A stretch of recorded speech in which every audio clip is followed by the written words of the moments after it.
Hey guys, what's going on? This is Matt Wenning at winningstrength.com, and today we're going to go over a top level bench press exercise that you can use instead of the bench press occasionally.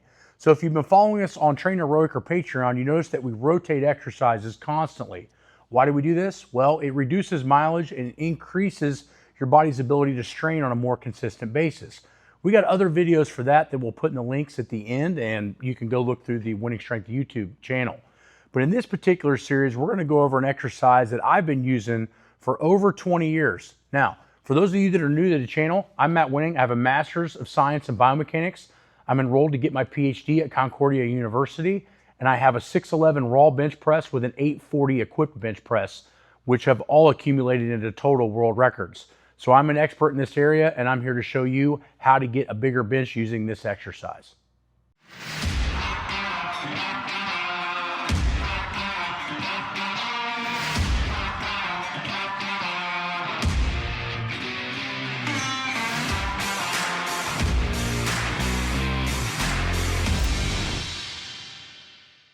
So this exercise revolves around you laying on the floor. And why I got the idea to do this exercise was I actually posted this exercise on Sunday on our max effort day.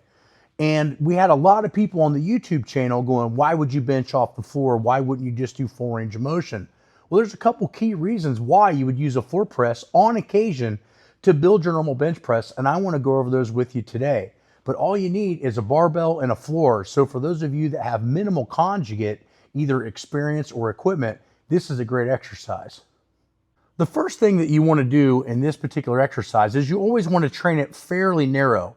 You're already doing a limited range of motion, so we don't want to increase or decrease the range of motion. We actually want to make sure that our bodies are having to work as hard as possible because the end goal is to full range of bench press more. So we want to make sure that the floor press has got the longest range of motion possible, and I feel that that is acquired when you're using a slightly narrow grip. So I like to use my thumb bed right where the knurling starts on floor presses. This isn't much different than where I max, but it's a little bit narrower. This is where I like to max when I go as heavy as I possibly can on a regular bench press. So you see it's about an inch or so in narrower. You might have to experiment with this and find what works for you, but the grip position on this is super important. Now, the next part of this exercise is you take it out just like a bench press. So once we got the hand situated, we take it out, and look, we're trying to keep our knuckles facing the sky. We don't want to roll back like this. It puts a lot of extra pressure on our wrists, and it causes the bar path to not be in a good position. We want to stay like this, like we're doing a punch.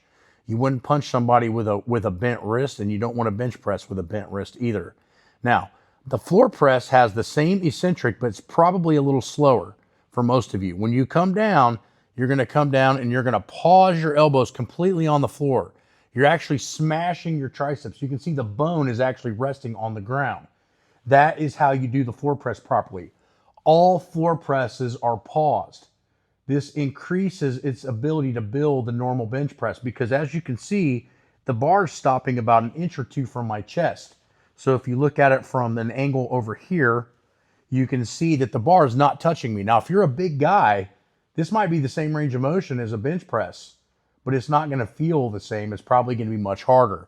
So this limited range of motion, what I find, takes out a lot of the pec and shoulder and makes this an arm dominant exercise.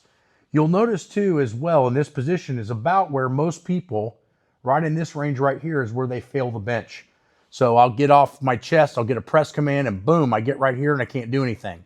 The floor press fixes that problem and develops you a very strong middle and lockout position, which is why the floor press transfers very well over to the regular bench.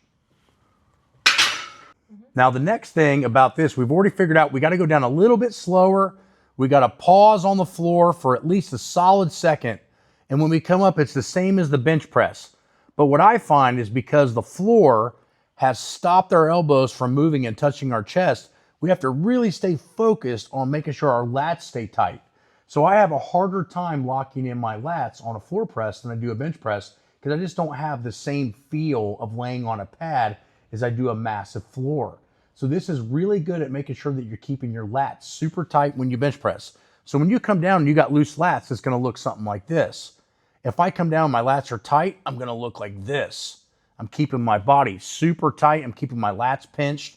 And now I'm just a piston that's going straight up and straight down, making your bench press the best it can possibly be and teaching you how to push in a straighter line so that your body has less range of motion and less angular pressure. So the floor press is also a great advantage because you can't use a lot of leg drive. So for me, when I do floor presses, if I'm maxing and getting ready for a contest, I'll put my feet up with my heels on the ground.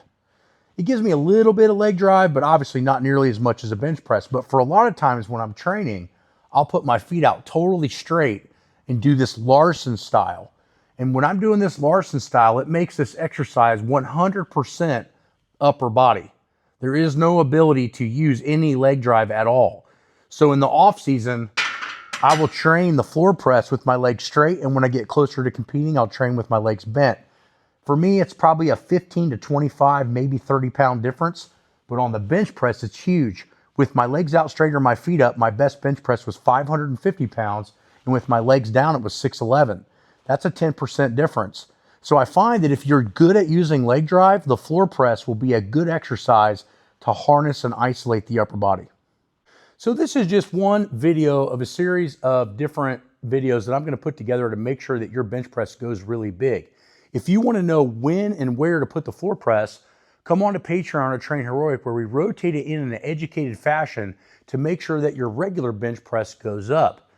Not every exercise needs to be exactly specific to what you're trying to do. And as a matter of fact, that's actually a poor way to go. If you're using the exact same exercise all the time, your body's going to not follow what we call law of accommodation. And law of accommodation basically states that if you use the same system or the same intensity or the same exercise too often, it elicits a lesser and lesser effect.